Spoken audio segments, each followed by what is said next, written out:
हमने चुनाव आयोग को शिकायत की है, हमने पुलिस को शिकायत की है और बड़े ही दुख के साथ हमको कहना पड़ रहा है मुस्लिम। जैसा कि आप देख पा रहे हैं कि मनोज तिवारी कितने परेशान हैं, क्योंकि उनके ऊपर बहुत बुरी तरीके से जानलेवा हमला हुआ है और इस हमले में वो उनका काफ़ी नुकसान हुआ और ये इस न्यूज़ रिपोर्ट के माध्यम से ये बताने की कोशिश कर पा रहे हैं कि भाई ये हमले करा कौन रहा है। और इस हमलों में नाम आ भी रहा है तो बहुत जाने माने अभिनेता पवन सिंह का भी नाम इस हमले से जोड़ा जा रहा है, जो कि बिल्कुल भी सही नहीं है, बिल्कुल भी सही नहीं है। और ये जो पवन सिंह के फैंस हैं बिल्कुल भी एक्सेप्ट नहीं करेंगे इस चीज़ को। और इस चीज़ को जो मनोज तिवारी हमारे हमारे एक्टर्स अभिनेता पे लगा रहे हैं, ये बहुत ही गलत इनका मनगढ़ंत कहानी है। क्योंकि वहाँ पे गए हैं तो इनके ऊपर हमला कोई और भी करा सकता है, ऐसा तो है नहीं कि हाँ पवन सिंह ही कराएंगे।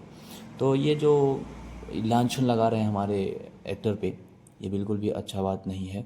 और इस हमले में बहुत सारे और भी जाने माने नाम आए हैं। इस न्यूज़ से हम बने रहेंगे और इसमें और भी चीज़ें आपको हम बताएंगे कि कैसे क्या कर सकते हैं। और मनोज तिवारी दुखी तो हैं, मनोज तिवारी के ऊपर हमला होना नहीं चाहिए था, लेकिन हमला होने की वजह से वो बहुत ज़्यादा परेशान हताश हैं और किसी के ऊपर भी लांछन लगा दे रहे हैं। और ये लांछन लगाना बिल्कुल भी सही नहीं है, ये लांछन लगाना बिल्कुल भी कहीं से भी सही नहीं है। ये रिपोर्ट के माध्यम से वो क्या बोल रहे हैं क्या नहीं, उनको सोच समझ के बोलना चाहिए। क्योंकि जो हमारे पवन सिंह के फैंस हैं, क्योंकि उनको पता है फैंस को कि हमारे पवन सिंह जो है ऐसा कोई भी हरकत नहीं करेंगे जिससे किसी का नुकसान हो, या मनोज तिवारी जी का किसी भी तरीके का नुकसान हो, या इनका कुछ भी हो, किसी भी तरीके का नुकसान होने से, या चुनाव में इतना नहीं गिरेंगे हमारे स्टार पवन सिंह।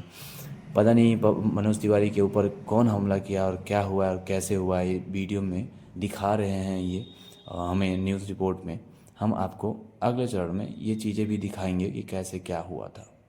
मिलते हैं आपसे नेक्स्ट वीडियो में। Thank you.